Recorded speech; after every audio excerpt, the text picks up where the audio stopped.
I'm standing here in front of the museum in Washington, D.C. The First Amendment is carved on the wall of the building.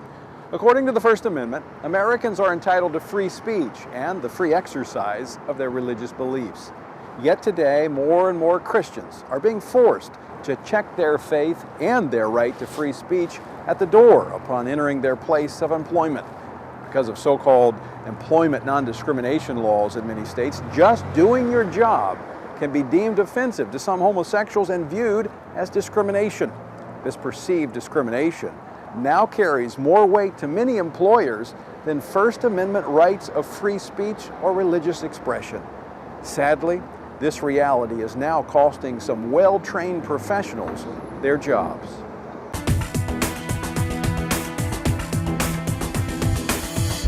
I think I'm a good listener.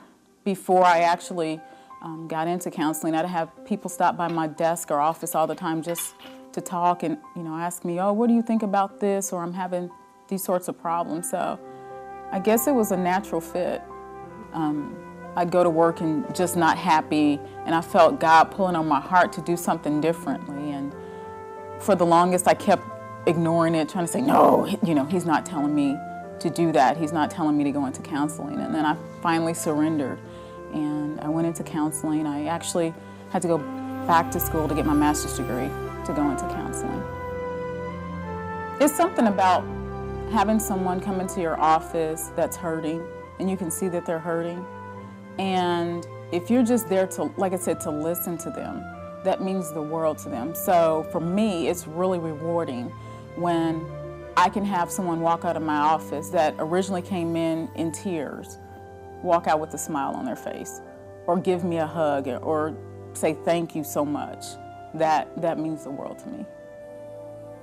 My faith plays a role in every aspect of my life. There's not a thing in my life that my faith is not included in that. It's not one of those, my faith is not something I take off and leave at home when I walk out the door. It's wherever I go. So my faith is what led me into counseling. And whenever I sit down with someone to have a conversation, that's in the forefront of my mind. It's always about, okay, how do I share God with them? Even if I don't talk about God's, per se, those words may not come out of my mouth, but I'm always thinking about, I hate to say it, but what would Jesus do? I always keep that in the back of my mind. I never thought my faith would present any issues at work. If anything, I thought it would help me because I'm trying to be compassionate. I want to be, gentle and caring and kind. And to me, it's like my heartbeat. I don't leave home without it. It's the core of who I am. It's part of my being. So I never imagined in 1,000 years that my faith would get me in trouble at work. Marcia Walden is a counselor for the CDC, the Centers for Disease Control. She was approached by a woman who wanted help to repair her same-sex relationship. Now, Marcia Walden was no stranger to helping those who define themselves as homosexual. She had counseled many in the past. But this one was unique. Marcia was being asked to help repair a same-sex relationship, a relationship that ran contrary to her deeply held beliefs about marriage. She just couldn't bring herself to help this woman. And I really wanted to help her, but I was not the best counselor for her. And it was in her best interest that I find another counselor to work with her. And I asked her if that was okay, and she said yes. So immediately, I got up and I went to several of my colleagues' offices to see if they were in, and one of them happened to be in. I filled him in and let him know I have this client. There's a conflict between my religious beliefs and what she's coming into counseling for. Could you see her?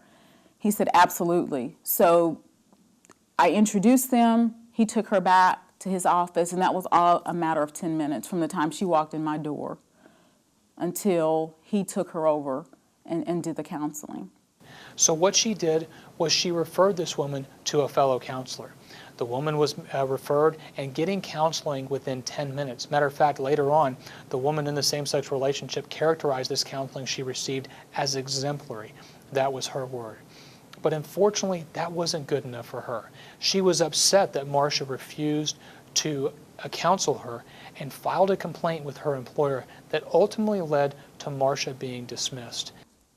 I was put on suspension pending the investigation, and probably 2 weeks later I was then terminated. No one ever imagines that they're going to lose their job because of their religious beliefs. Of course, I was shocked. I didn't go around throwing a temper tantrum. I didn't yell at anyone. I wasn't angry, believe it or not.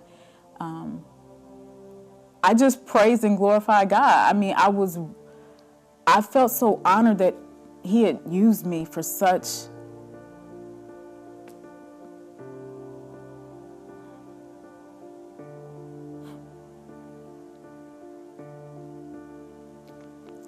for this particular thing. You know, me, just somebody that, I mean, it could have been anybody, but God chose me. And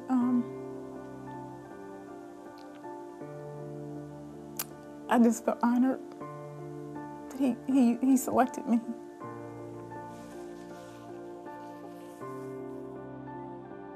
In anything, we can be uncompassionate and lack grace. But I think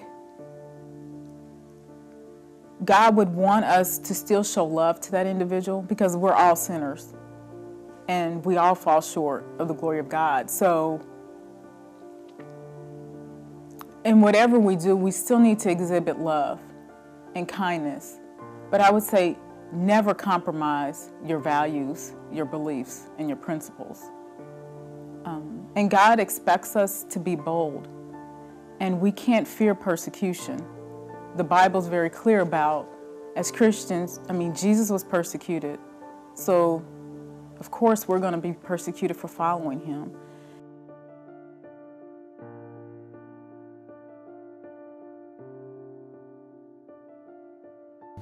Well, Marcia Walden, as a licensed counselor, is required by her professional code of ethics to refer any potential client with whom she has a conflict of interest. In her case, it was called a values conflict.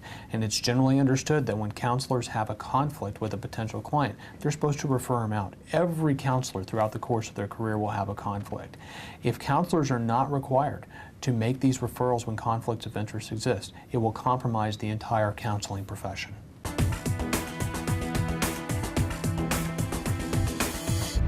Marcia is a young woman simply pursuing her dream of helping others. Now, she's out of work for doing exactly what she was trained to do.